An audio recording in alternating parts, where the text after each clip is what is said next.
Mirror Room 616. 1. The check-in that changed everything. In August 2013, 27-year-old Kelly Morgan flew to Las Vegas for a few days to clear her mind after a difficult divorce.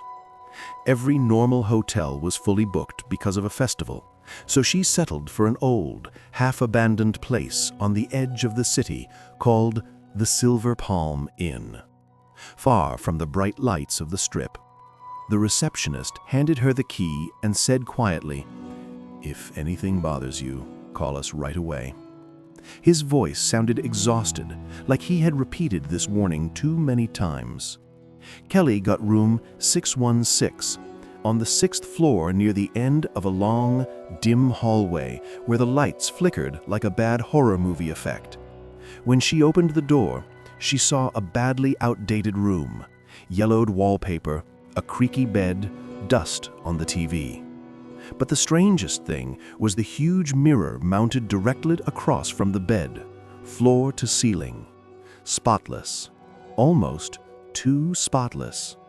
Kelly was exhausted from the flight and fell asleep immediately. At 2:47 a.m., she woke up with the overwhelming feeling that someone was standing in the room. She sat up, heart pounding. No one was there. But something forced her eyes toward the mirror. The reflection looked normal, except that the bathroom door in the mirror was slightly open, even though in reality it was completely shut. Kelly, trying to stay rational, approached the mirror and touched it.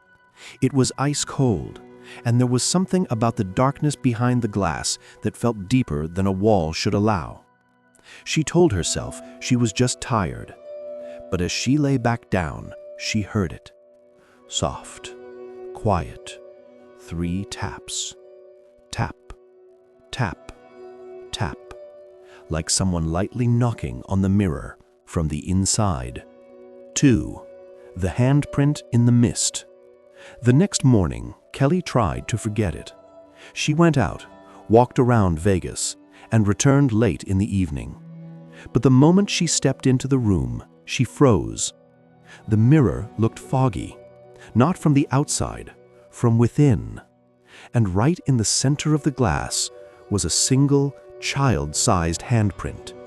She screamed and ran downstairs. "My mirror! There's a handprint! A child's handprint! Someone's been in my room!" The receptionist rubbed his face tiredly. "Miss Morgan, I know what you saw. You're not the first, but no one has entered that room. No one." "Then how—" "You don't understand," he said quietly. "Room 616 was shut down for 6 years. We weren't supposed to put anyone there. We made a mistake." Kelly demanded answers. Finally, he told her, in 2007, a 9-year-old girl named Emma Carson vanished from room 616. Police found only one clue: her fingerprints on the inner side of the mirror, as if she had been touching it from the wrong side. The hotel tried to cover it up, but the number got a reputation. "The mirror can't be removed," he added. "Technicians said it's like fused to the wall. No bolts, no hooks. It just stays there." Kelly wanted to leave immediately, but it was late, taxis were scarce, and a new hotel would cost a fortune during the festival. She reluctantly went back upstairs to pack and wait until sunrise. She didn't sleep. The room wouldn't let her. 3. The camera that wasn't alone. To calm her nerves, Kelly set her phone on video mode and pointed it at the mirror while she lay down in bed. Sleep came in short, trembling bursts. At 4:12 a.m., she woke up again. The room felt unnaturally silent. She grabbed her phone to stop the recording, and her blood turned to ice. On the video, the mirror slowly fogged over. Then, for a few seconds, something appeared in the mist.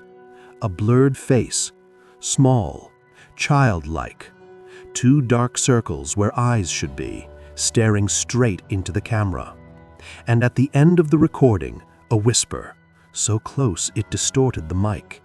"Help me. Let me out." She dropped the phone, her hands shaking uncontrollably.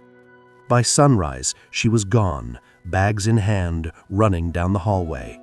She climbed into a taxi. The driver asked which hotel she had been staying at. "Silver Palm Inn," she said. He went pale. You stayed there? You have no idea. I once drove a detective who worked that case. They searched for that girl for months. They found cracks on the mirror, like someone had been hitting it from the inside. They thought maybe she got trapped between the walls, but there was no opening, no crawl space, nothing. He hesitated. Workers say the mirror still makes noise at night, like tapping. Kelly didn't want to hear another word. 4. Returning to Las Vegas for answers. 5 years passed, but Kelly kept dreaming about that mirror. She would wake up hearing the same 3 taps. Tap, tap, tap. In 2018, she couldn't take it anymore. She returned to Las Vegas. The Silver Palm Inn had been permanently shut down. Windows boarded up, doors chained. But Kelly found a way inside through a broken back entrance. The 6th floor smelled of rot and dust, wallpaper peeled off in long, curled strips. But she walked straight to room 616. The door stood wide open. The room was destroyed, furniture overturned, mattress slashed open, everything coated in thick gray dust, except for the mirror. It was perfectly clean, pristine, like someone wiped it minutes ago. Kelly stepped closer. The reflection was off, not wrong, but different. In the mirror's version of the room, nothing was broken. The bed was neatly made, the furniture untouched, and on the pillow sat a small teddy bear. Then she saw her. A small figure appeared deep within the reflection. A girl, thin, pale, wearing the same dress she had on the day she vanished. She approached the mirror, but not Kelly. She pressed her hand against the inside of the glass. Tap. Kelly froze. The girl raised her finger and traced words into the fog from the other side. "Not dead." Kelly stepped back, her breath shaking. Footsteps echoed in the hallway behind her. Slow, heavy, not a child's footsteps. She turned. No one was there. But when she looked back at the mirror, the girl was now inches from the glass.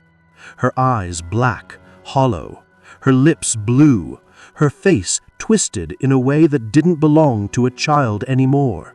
She whispered, "He's still here." A door slammed somewhere in the hallway. The lights flickered. Then came the footsteps, fast, heavy, getting closer. She bolted, and at that exact moment, the mirror behind her shook violently. Thud, thud, thud. Like a grown man was punching it, trying to break through. She sprinted out of the hotel and didn't stop running until she saw daylight. 5. The last recording. Months later, Kelly, her old files, and accidentally clicked on that 2013 mirror video. She pressed play. The same fog, the same blurred face, the same whisper, "Help me, let me out." But now, something new appeared at the end of the file. A second voice, deep, rough, male, whispered directly into the microphone. "She's not alone." Then, 3 familiar taps. Tap, tap, tap, like someone lightly knocking on the mirror from the inside. Kelly slammed the laptop shut, but the worst part wasn't